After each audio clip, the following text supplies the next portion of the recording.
Assalamualaikum warahmatullahi wabarakatuh. Nama saya Nadia Isnaini, NIM 5243144047. Di sini saya akan merangkum bab 4 dari buku Pancasila dengan judul Pancasila sebagai Ideologi. Ideologi merupakan sistem pemikiran yang erat kaitannya dengan perilaku manusia. Ideologi dapat dipandang sebagai serangkaian pemikiran yang dapat mempersatukan manusia, kelompok, atau masyarakat yang selanjutnya diarahkan pada terwujudnya partisipasi secara efektif dalam kehidupan sosial politik. Adapun beberapa karakteristik suatu ideologi diantaranya adalah yang pertama, ideologi sering muncul dalam berkembang alam situasi kritis. Lalu selanjutnya, ideologi merupakan pola pikir yang sistematis. Selanjutnya, ideologi mempunyai jangkauan ruang lingkup yang luas namun beragam. Dan yang terakhir, ideologi mencakup beberapa strata pemikiran dan panutan. Fungsi ideologi ada beberapa. Yang pertama, ada ideologi berfungsi sebagai pelengkap struktur kognitif manusia.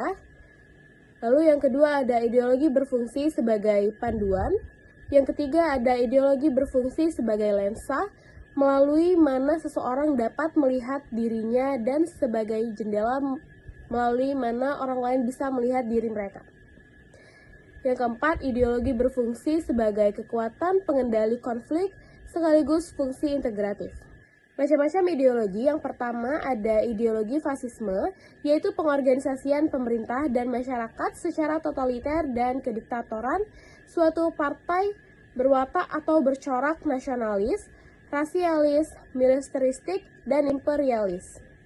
Adapun unsur-unsur fasisme yakni yang pertama tidak mempercayai pikiran, yang kedua menyanggah persamaan dasar manusia, yang ketiga, etika tingkah laku didasarkan atas kebohongan dan kekerasan.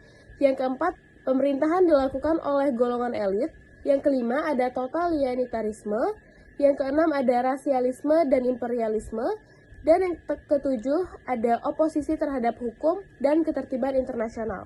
Selanjutnya, ada ideologi komunis, yaitu sistem politik, sosial, ekonomi, dan kebudayaan berdasarkan ajaran Marxisme-Leninisme, yang dimana terdapat 4 prinsip pelaksanaan yang merupakan ciri-ciri pokok dalam mewujudkan masyarakat komunis. Di antaranya yaitu yang pertama ada sistem totaliter. Semua bidang kegiatan manusia seperti politik, ekonomi, sosial, agama, kebudayaan, dan pendidikan didominasi oleh negara. Sistem ini juga menilai kepercayaan agama dinilai tidak ilmiah dan tidak mengakui adanya Tuhan. Lalu selanjutnya, sistem pemerintahan kediktatoran satu partai, yaitu di mana hanya mengenal partai komunis, hanya mengenal kelompok yang mendukung pemerintahan, propaganda dan kekerasan digunakan untuk mencapai tujuan, mass media dikuasai oleh pemerintah.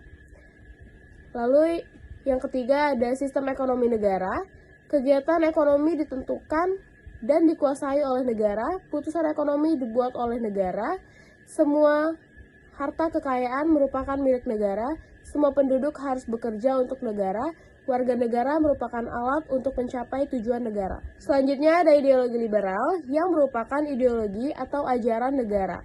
Ekonomi masyarakat yang mengharapkan kemajuan di bidang budaya, hukum, ekonomi, dan tata kemasyarakatan atas dasar kebebasan individu yang dapat mengembangkan bakat kemampuannya sebebas mungkin.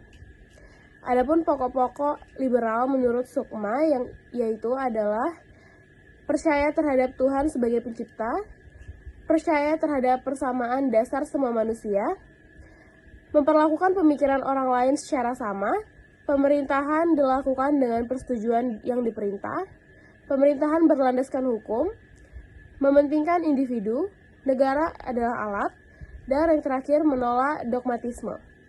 Selanjutnya ada ideologi Islam, yaitu sistem politik, sosial, dan kebudayaan berdasarkan kepada hasil pemikiran manusia sendiri.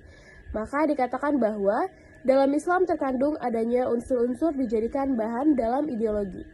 Adapun pokok-pokok ideologi Islam menurut Sukma, yang pertama ada percaya hanya kepada Tuhan, lalu persatuan dan kesatuan, musyawarah dan mufakat, memegang persamaan dasar manusia, Etika tingkah laku didasarkan atas kerjasama, dan yang terakhir memegang dan menegakkan keadilan. Lalu yang terakhir ada ideologi Pancasila. Pancasila merupakan gagasan dasar yang berkenaan dengan kehidupan negara. Masyarakat yang dicita-citakan dalam ideologi Pancasila ialah masyarakat yang menjiwai dan mencerminkan nilai-nilai dasar yang terkandung dalam Pancasila, yaitu masyarakat yang beriman dan bertakwa kepada Tuhan, serta bertoleransi, menjunjung tinggi nilai-nilai kemanusiaan, masyarakat yang bersatu dan dalam perbedaan, berkedaulatan rakyat dengan mengutamakan musyawarah, serta masyarakat yang berkeadilan sosial. Baik, itulah rangkuman dari bab 4 yang dapat saya sampaikan. Saya mohon maaf apabila terdapat kekeliruan. Wabillahi taufiq wal hidayah. Wassalamualaikum warahmatullahi wabarakatuh.